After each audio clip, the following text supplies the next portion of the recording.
जय हिंद। देखिए इस वीडियो में समझते हैं गर्भ निरोधक के विषय में, यानी प्रजनन होने से हम कैसे रोक सकते हैं। तो एक तरह से हम कह सकते हैं कि पॉपुलेशन कंट्रोल यानी जनसंख्या में कमी।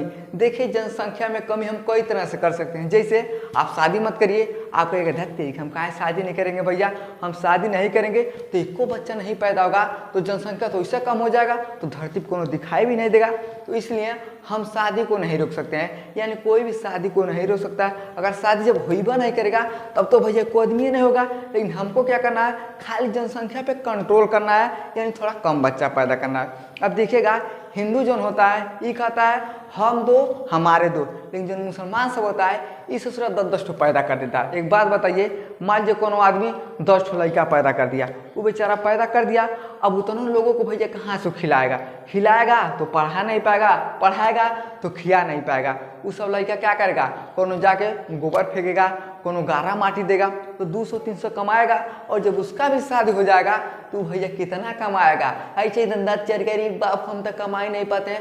अब भैया तुम क्या कमाओगे, ना ही तुम पढ़ लिख पाए हो, ना ही तुम्हारे पास उतना ज्ञान है, तो गारा माटी दो और धो के गोबर फेंको तो 200-300 कमाएगा, तू खाएगा कि अपने बच्चों को पढ़ाएगा। इसलिए अगर बढ़िया से हमको रहना है तो हमें जनसंख्या पर नियंत्रण करना पड़ेगा, यानी पॉपुलेशन को कंट्रोल करना पड़ेगा। तो हम कैसे करेंगे, तो बहुत तरीका होता है। जैसे मान लीजिए कि मेल और फीमेल आपस में क्या करते हैं, शारीरिक संबंध बनाते हैं। तो जो पुरुष का पेनिस होता है जैसे वेजाइना के अंदर जाता है, तो जैसे स्पर्म निकलने वाला रहता है ना, हम क्या कर सकते हैं, अपने पेनिस को विड्रॉल कर सकते हैं। तो जब स्पर्म जइबा नहीं करेगा अंदर, तो सिंपल सा बात है भैया कि जनन होइबा नहीं करेगा।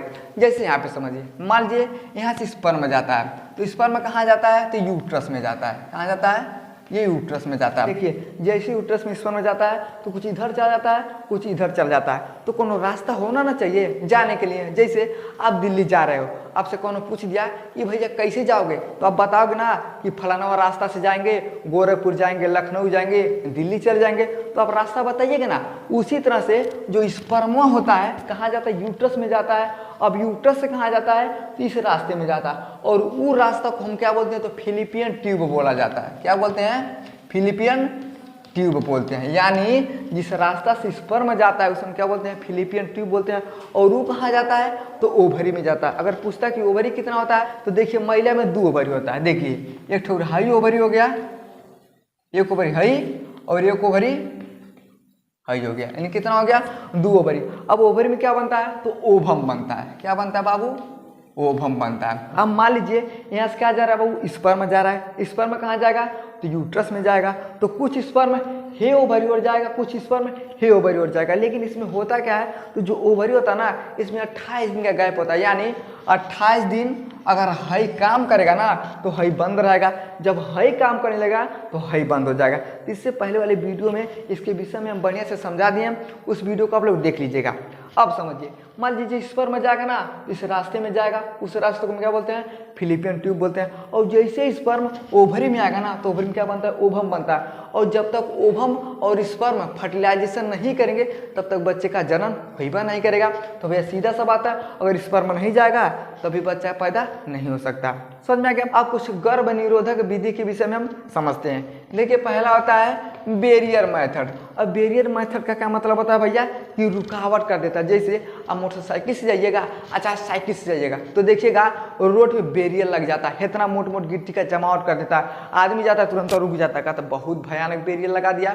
तो उसके हिसाब से हम थोड़ा समझ लेते हैं। देखिए जो बैरियर मेथड में क्या होता है, देखिए जो पुरुष होता है ना, ये किसका प्रयोग कर सकता है, तो एक कंडोम का प्रयोग कर सकता है। देखिए जो कंडोम होता है ना, ये क्या होता है, बहुत चिकना होता है और एक गुब्बारे की तरह होता है। तो उसका आकार कैसा होता है, इसी तरह से होता है। अब मान लीजिए जब पुरुष क्या कर सकता है, इसको लगा सकता है। अब जैसे लगा के ना ये रिलेशनशिप बनाएगा, तो जो स्पर्म रहेगा, समझिए अब यहाँ से मान लीजिए यहाँ से क्या होता है, पेनिस हो गया। अब जैसे स्पर्म निकलेगा ना, हिंज कोना जाके जम जाएगा।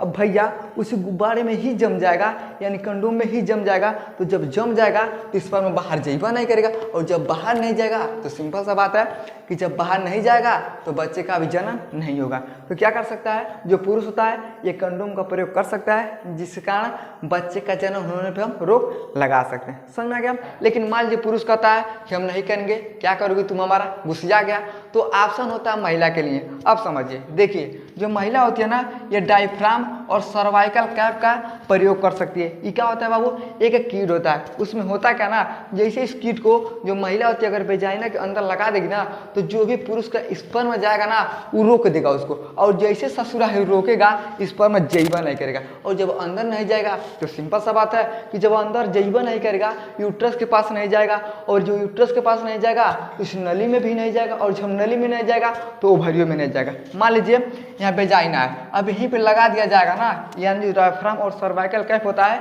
यहीं पे लगा दिया जाएगा, तो जो स्पर्म होगा यहीं जैसे यहाँ चला आएगा, ऊपर जइबा नहीं करेगा।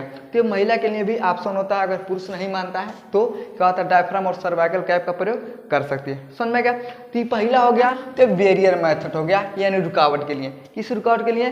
कि बच्चे पे रोक लगाने के लिए। समझ में क्या? अब देखिए दूसरा होता है केमिकल मेथड। अब इसके विषय में हम समझते हैं। देखिए जो केमिकल मेथड होता है ना, इसमें दो चीज़ होता है, एक होता है ओरल पीस।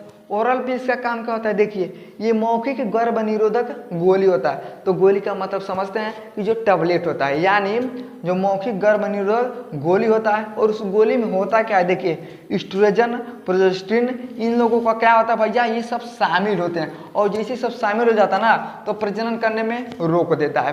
तो क्या होता है, एक गोली होता है, उस गोली को अगर महिला खाती है, अगर महिला इतना जल्दी से प्रेग्नेंट नहीं होना चाहती है ना, तो क्या कर सकती है, तो जो ओरल पीस होता है इसमें क्या होता है, एक दवा होता है, और वो दवा क्या करता है, मौखिक यानी मुख के रास्ते से जो फीमेल होती है वो क्या कर सकती है, इस गोली यानी दवा को खा लेगी, और जैसे खाएगी ना तो जो एस्ट्रोजन, प्रोजेस्टेरोन, इस सब का क्या होता है, संयोग होता है, और ये सब उसी में मिले होते हैं, और जैसे अगर खाएगी ना तो ये प्रजनन करने से रुकावट कर देता है। ये किसका काम होता है, तो ओरल पीस का। समझ में गया? दूसरा होता है वेजाइना पीस। अब वेजाइना पीस क्या होता है, देखिए ये क्या होता है बाबू, ये केमिकल होता है, और उस केमिकल में क्या होता है, स्पर्मोसाइड। ये स्पर्मोसाइड क्या करता है ना, स्पर्म को मार देता है। अब यहाँ पे समझिए, देखिए है स्पर्म यहाँ से जा रहा है, अब जैसे स्पर्म जाता है ना तो वेजाइना में क्या होता है, एक केमिकल, उस केमिकल को हम कहते हैं स्पर्मोसाइड, और ये स्पर्मोसाइड क्या करता है, तो सारे जो स्पर्म होते हैं सबको धइ के मार देता है। जैसे स्पर्म जाता है ना, ताकता है वो तरीके आ रहा है, और जैसे जाएगा एकदम ढिसुम ढिसुम फायर चलाएगा, उस सबको मुआ देगा। तो जो स्पर्म है क्या कहेगा, देख ससुरात ने इतना मेहनत से आ रहे थे, रैयम हमको मुआ दिया। तो भाई जब रैयम स्पर्म मर जाएगा तो आगे जइबा नहीं करेगा, और जब आगे नहीं जाएगा तो सिंपल सा बात है कि बच्चे का भी जन्म नहीं होगा। तो क्या होता है, ये वेजाइना पीस होता है, यानी केमिकल में दो ठौरा। कौन कौन हो गया, ओरल पीस यानी दवा होता है खाने के लिए, उस दवा को महिला खाती है तो दवा क्या करता है, प्रजनन में रुकावट करता है। और जो वेजाइना पीस होता है ये क्या होता है, स्पर्मोसाइड होता है। ये स्पर्मोसाइड क्या करता है, तो स्पर्म को मार देता है, और जब स्पर्म को मार देता है स्पर्म आगे नहीं जाता है तो बच्चे का जन्म नहीं होता है। समझ में आ गया? अब इसका स्क्रीनशॉट लीजिए। अगला है सर्वाइकल मेथड। अब सर्वाइकल मेथड को आप थोड़ा सर्जरी के माध्यम से समझिए, इसमें सब सर्जरी किया जाता है। अब उसके विषय में समझते हैं। जैसे समझिए इसमें होता क्या, तो फिलिपियन ट्यूब को ही काट दिया जाता है। हम आपको बताएं भैया कि जैसे मान लीजिए स्पर्म जाता है, ये कहाँ जाता है, यूट्रस में जाता है। यूट्रस कहाँ जाता है, तो एक नली में जाता है, उस नलिया का नाम क्या होता है, तो फिलिपियन ट्यूब होता है। तो इसमें कह रहा है कि फिलिपियन ट्यूब को ही काट दिया जाता है, यानी समझिए फिलिपियन ट्यूब को हम यहाँ से काट देते हैं और यहाँ से काट देते हैं। अब देखिए स्पर्म जाएगा, यूट्रस के पास जाएगा, लेकिन यहाँ तक तो चला जाएगा, लेकिन ह्यूज गनस बेचारा क्या करेगा, घूम के चला आएगा। काहे घूम के चला आएगा, क्योंकि नस क्या हो गया, ब्लॉक हो गया। अब जैसे यहाँ पे जाएगा ना, एकदम तकते जाएगा कि हम तो बड़ी तेज जा रहे हैं, लेकिन जैसे यहाँ पे पहुंचेगा तो तेरी आदमी का ये तो अपना नस्य कटवा लिया भैया। अब जब नस्य कटवा लिया, हम कहाँ जा पाएंगे, ओवरी में। तो जब ओवरी में नहीं जाएगा तो ओवरी में ही ओवम बनता है, और ओवम ही क्या करता है, तो स्पर्म का फर्टिलाइजेशन करता है। समझ में क्या? तो क्या होता है, इस फिलिपियन ट्यूब को ही काट दिया जाता है, और जब काट दिया जाएगा तो बच्चे का जन्म नहीं होगा। समझ में क्या? अब देखिए अगला है ओवरी को ही निकाल दिया जाता है। अब एक बात बताइए भैया, है क्या है, तो ये ओवरी है। ओवरी में क्या बनता है, ओवम बनता है, और ओवम ही क्या करता है, तो स्पर्म से क्या करता है, फर्टिलाइजेशन करता है। अब जो वो भैया डॉक्टर ससुर निकाल देगा काट के भैया, तो स्पर्म जइबो करेगा तो किसी से फर्टिलाइजेशन भी नहीं कर पाएगा, तो इससे भी क्या हो सकता है, तो प्रजनन पे रोक लग जाता है। समझ में आ गया? अगला है बेस डिफरेंस नस को ही काट दिया जाता है। अब बेस डिफरेंस नस कौन होता है, तो थोड़ा समझिए। आपसे पूछता है कि टेस्टिस का संख्या कितना होता है, तो 2 ठौरा। देखिए है क्या है बाबू, है 2 ठो टेस्टिस है, इसे हम क्या बोलते हैं, टेस्टिस। अब टेस्टिस से क्या निकला होता है, तो 2 ठो नली निकला होता है, यानी 2 ठो नस निकला होता है। उस नस को हम क्या बोलते हैं, तो बेस्ट डिफरेंस। क्या बोलते हैं, बेस्ट बेस डिफरेंट बोलते हैं। और ये बेस डिफरेंस नस जहाँ जाके मिलता है, जैसे समझिए यहाँ पे जाके मिल गया, इसे हम बोलते हैं प्रोस्टेट ग्लैंड। क्या बोलते हैं? प्रोस्टेट ग्लैंड बोला जाता है। अब प्रोस्टेट ग्लैंड से क्या होता है, तो यहाँ से क्या होता है भैया, पेनिस का निर्माण होता है। देखिए इसे हम क्या बोलते हैं, पेनिक्स। क्या बोलते हैं? पेनिस बोलते हैं। और पेनिस क्या करता है, तो स्पर्म और यूरिन को बाहर कौन करता है, तो पेनिस करता है। अब एक बात बताइए, इसमें कह रहा है कि बेस डिफरेंस नस को ही काट दिया जाता है। अब यही नस से कोई सा काट दीजिए, ले ससुर भाग यहाँ से, अब काट दीजिए। अब जब काटिएगा ना तो स्पर्म में आगे जइबा नहीं करेगा, और जब आगे जइबा नहीं करेगा तो पेनिस के पास भी नहीं पहुँचेगा, और जब पेनिस के पास भी नहीं पहुँचेगा तो स्पर्म बाहर निकलवा नहीं करेगा। तो इसका कहानी यहीं पे खत्म हो जाता है। समझ में आ गया? अगला देखिए, अगला है कि टेस्टिस को ही निकाल दिया जाता है। अगर आपसे कोई पूछता है कि स्पर्म कहाँ बनता है, तो कहाँ बनता है बाबू, इसी टेस्टिस में ही बनता है। तो इसमें कहता है कि टेस्टिस को ही निकाल दिया जाता है। हर दोनों टेस्टिसवा को अगर काट के निकाल दिया जाएगा तो स्पर्म निर्माण नहीं होगा, और जब स्पर्म निर्माण नहीं होगा तो सब रह के क्या करेगा भैया, एकदम दांत चेरवा करेगा।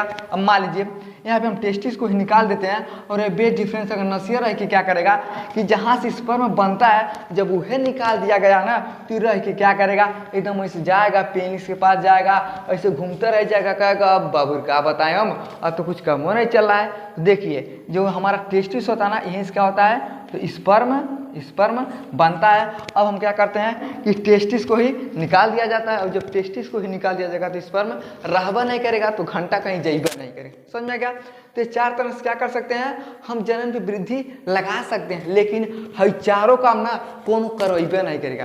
पूरे दुनिया में कहिएगा तो चार काम कौन नहीं करवाएगा। यानी जो महिला होती है ये क्या करती है, फिलिपियन ट्यूब को कभी कटवाइबे नहीं करेगी, और ना ही कहीं महिला ओवरी को ही निकलवाएगी। हाँ निकलवाएगी कब, जब बहुत ज़्यादा परेशान हो जाएगी, अब सोचेगी अरे बाप बाप अब तो बड़ा ज़्यादा तबीयत खराब हो जाएगा, तो बेचारी क्या करेगी, कैसे रोग आके निकलवाइबे करेगी, तब निकलवा सकती है। लेकिन कोनो अपनी मर्जी से कभी ऐसा काम नहीं करेगी। ना ही पुरुष कभी बेस डिफरेंस नस को कटवाएगा, और ना ही कभी टेस्टिस को निकलवाएगा। लेकिन ये सब क्या होते हैं, तो गर्भ निरोधक यानी प्रजनन करने से रुकावट होते हैं। समझ में आ गया? अब देखिए यहाँ पे समझिए, देखिए एक होता है MTP, इसका फुल फॉर्म क्या होता है, तो मेडिकल टर्मिनेशन प्रेगनेंसी। अब इसमें होता क्या है, देखिए गर्भपात का मतलब समझते ना, बड़ा खराब काम होता है। जैसे अब मान लीजिए आदमी बेचारा है और 2-3 ठो लड़कनी हो गई है, अब कहेगा अरे बाप बाप हम कितना कमाएंगे। अगर आज लड़की किसी को पैदा हो जाएगी ना, तो जब बेचारा शादी करेगा तो 10 लाख रुपया धरेगा, कहेगा अरे बाप हम कितना भैया कमाएंगे, 10 लाख रुपया हम कहाँ से लाएंगे, एकदम मूड़ी पटकेगा। अगर बढ़िया से कमाने वाला है तब तो किसी तरह से कर भी लेगा, लेकिन जो लेबर है सब आजकल का 300-400 मजदूरी करने वाला, वो सब बढ़िया रोएगा। तो उसमें होता क्या ना, तो बहुत ऐसे लोग होते हैं जो अपना जांच करवाते, कहते हैं कि डॉक्टर साहब अरे थोड़ा चेक करके चोरी हमको बताइएगा कि गर्भ में लड़का है कि लड़कनी। अगर लड़कनी रहेगी ना तो सब क्या करवा देता है, गर्भपात यानी एबॉर्शन करवा देता है। तो ये सब थोड़ा दिक्कत वाला चीज़ है, लेकिन भैया आदमी क्या करेगा, अब जो करेगा 3-4 ठो लड़कनी है, लड़का नहीं रहेगा तो सदिये बियाह कर बेचारा मर जाएगा। तो उसमें क्या बोलते हैं, MTP यानी मेडिकल टर्मिनेशन और प्रेगनेंसी बोला जाता है। तो इसमें क्या किया जाता है, तो गर्भपात करवा दिया जाता है, यानी एबॉर्शन करवा दिया जाता है। लेकिन हालांकि ये गलत चीज़ है, नहीं करवाना चाहिए, लेकिन लोग करवाते हैं, तो भैया आप क्या करिएगा। तो इस तरह से क्या होता है, रोका जा सकता है। समझ में आ गया? अब इसका स्क्रीनशॉट लीजिए। अब एक मेथड के विषय में वो समझते हैं। चलिए अगला है IUCD। देखिए जो IUCD होता है ना, ये भी क्या होता है, ये गर्भ निरोधक होता है, यानी बच्चे के जन्म करने में ये बाधित होता है, यानी बच्चे के जन्म में रुकावट होता है। अब उसके विषय में हम समझते हैं। देखिए अगर पूछता है कि IUCD का फुल फॉर्म में क्या होता है, देखिए I का मतलब होता है इंट्रा, U का मतलब होता है यूट्रम, C का मतलब होता है कंट्रोवर्सी, D का मतलब होता है कि डिवाइस। देखिए जो इंट्रा होता है उसका मतलब क्या होता है, अंदर से, यूट्रम का मतलब क्या होता है, तो यूट्रस, कंट्रोवर्सी का मतलब क्या होता है, तो गर्भ रोधक, और डिवाइस का मतलब क्या होता है, तो यंत्र। जैसे आपका टीवी बिगड़ गया है, आप जाइएगा दुकान पे ना तो कहेगा कि भैया आपका यंत्र ही खराब हो गया है, तो नया यंत्र लगाता है, और जब नया डिवाइस को लगा देता है तो आपका टीवी चालू हो जाता है। समझ में क्या? अब थोड़ा इसके विषय में ध्यान समझिए। देखिए अंदर का मतलब क्या होता है, तो अंदर यहाँ पे लिखा गया है यूट्रस, यानी यूट्रस के अंदर जाएगा। जैसे अब यहाँ पे समझिए, अब मान लीजिए अब क्या हो रहा है, स्पर्म जाता है, स्पर्म कहाँ चला गया, तो ये यूट्रस के अंदर चला गया। कहाँ गया, ये यूट्रस के अंदर चला गया। और जैसे यूट्रस के अंदर जाता है ना, तो कुछ कुछ यहाँ चला जाएगा स्पर्म, कुछ यहाँ चला आएगा। लेकिन यहाँ दिया है गर्भरोधक यानी गर्भ को रोकने वाला रोधक। अब यहाँ पे समझिए, देखिए हर्बिचम दिखाई दे रहा है, इसे देखिए यहाँ से आया है, यहाँ से ये टी टाइप का है, इसे हम बोलते हैं कापर टी। क्या बोला जाता है बाबू? कापर टी होता है। अब एक बात बताइए, आप रास्ते में कहीं जा रहे हैं, तब तक कौन रास्ते में से आपको घुमा के लेके चला गया घर पे, आप अपनी मंजिल पे नहीं जा पाओगे। जैसे आपको जाना है दिल्ली, आप चल जाए गोरखपुर, तब तक कौन मीते बिठा गया, कहेगा आज तो एकदम पार्टी होगा, वो घुमा के आपको घर लेके चला है, आप दिल्ली नहीं जा पाओगे ना। उसी तरह से अब यहाँ पे देखिए, जैसे स्पर्म जाता है ना, तो स्पर्म को जाना चाहिए बेचारा यूट्रस के पास, लेकिन जो गर्भरोधक होता है ना, ये टी वाला होता है, इसे हम क्या बोलते हैं? कापर टी बोलते हैं। और ये जो कापर टी होता है ना, स्पर्म को जो करना रोक देता है। अब जो स्पर्म होगा खूब तेजी से जा रहा है, कह रहा है बाप हम तो बहुत तेज दौड़ रहे हैं, तब तक पता चला है कि दौड़ते दौड़ते जा रहा है, तब तक हम कापर टी खड़ा है। आओ अभी हम तुमको बताते हैं। अब देखो तेरी के ये तो हमसे बढ़ान आदमी है, अब हम कैसे भैया जाएंगे, ये तो हमको बहुत मार मारेगा। तो जो कापर टी होता है ना, ये क्या करता है बाबू? तो स्पर्म को रोक देता है, और जैसे स्पर्म को रोकता है ना, तो स्पर्म ही जिसका होता है वो वापस चला जाता है। क्या हुआ? वापस चला गया, यूट्रस के पास नहीं गया, और जब यूट्रस के पास जाता तो ना फिलिपियन ट्यूब में जाता है। लेकिन ये क्या करता है कापर टी? यहीं से घुमा देता है। देखिए इसका काम क्या होता है, तो स्पर्म को ओवरी तक नहीं पहुँचने देता है, और जब स्पर्म को ओवरी तक नहीं पहुँचने देगा, ओवरी में क्या बनता है? तो ओवम बनता है। तो जब ओवम और स्पर्म एक में नहीं मिलेंगे तो फर्टिलाइजेशन भी नहीं होगा। लेकिन इस ससुराल में खड़ा होता है, स्पर्म को रोक देता है, ये उल्टा भेज देता है। ये क्या करता है? स्पर्म को ओवरी तक नहीं पहुंचने देता है। ये किसका काम होता है? तो IUCD का काम होता है। समझ में आ गया? क्या होता है? एक यंत्र की तरह होता है, इसको रोकने का काम करता है। तो इस मेथड से भी क्या हो सकता है? तो प्रजनन नहीं होता है। समझ में आ गया? लेकिन देखिए अभी लगेगा भैया कैसे? अब इसको लगाने वाला कौन चाहिए ना? Copper T. अब देखिए कंडोम था वो पुरुष लगा लेता था, डायफ्राम था वो स्त्री वेजाइना पे लगा लेती थी, लेकिन अब भैया इसको कौन लगाएगा? तो सर्जरी के माध्यम से लगवा जा सकता है। जैसे अब इसमें होता क्या है, देखिए 5 साल से लेके 10 साल तक ये गर्भ निरोधक संरक्षण करता है, यानी 5 साल से लेकर 10 साल तक ये रोक के स्पर्म को रख सकता है। जैसे मान लीजिए अब कोनो महिला है, वो कहेगी कि नहीं हमको बच्चा नहीं चाहिए, कोनो है हम उसी को देख के रह लेंगे, तो पता चलेगा कि भैया जैसे 2-4 साल बीतेगा ना, अब वो कहीं डांटेगा मारेगा, तो ये जी सुनिए ना हमको बेटी बच्चा चाहिए, तब तेरी सासुर इतना ही अभी तक कह रही थी नहीं अब तुमको बच्चा चाहिए, कहेगी क्या होगा? चलो ठीक है। तो क्या करता है, अगर कापर टी पहले लगवा दिया गया ना, तो इसको क्या किया जा सकता है? 5 साल के बाद 10 साल के बाद इसको निकाल दिया जाएगा। तो जैसे निकाल दिया जाएगा ना, तो फिर से क्या हो सकता है? जनन हो सकता है। अब मान लीजिए बेचारी कौन महिला है, अब वो सेवा कौन करने वाला है नहीं, वो कहेगी नहीं हमारा कौन है सेवा करेगा, लेकिन जब वो धोखा देगा ना, तो क्या कहेगी? सुनिए ना अब इसको निकलवा दीजिए, ये बड़ा बेकार है, निकलवा दीजिए इसको। तो जैसे निकलवा दिया जाएगा ना, तो फिर से क्या हो सकता है? देखिए इसका प्रयोग हम रोक सकते हैं। यहाँ इसमें क्या लगा दिया गया, अब इसको फिर सर्जरी के माध्यम से हटा दिया जाएगा, तो फिर स्पर्म में जाएगा, यूट्रस में जाएगा, फिर फिलिपियन ट्यूब के माध्यम से ओवरी में आएगा, और यहाँ क्या करेगा? ओवम से फर्टिलाइजेशन कर देगा, तो बच्चे का जन्म हो जाएगा। तो ये किसका काम होता है भैया? देखिए IUCD, इसमें क्या होता है? तो 5 साल से 10 साल तक ये गर्भ निरोधक यानी जो क्या होता है, ये कापर टी होता है, ये रक्षा करता है, स्पर्म को अंदर नहीं जाने देता। लेकिन इसको जब हटवा दिया जाएगा ना, तो फिर से क्या हो सकता है? बच्चे का जन्म हो सकता है। समझ में आ गया? तो ये सब क्या हो गया भैया? तो ये सब हो गया गर्भ निरोधक यानी पॉपुलेशन पे कंट्रोल करने का, ये सब क्या हो गया? विधि हो गया। समझ में गया?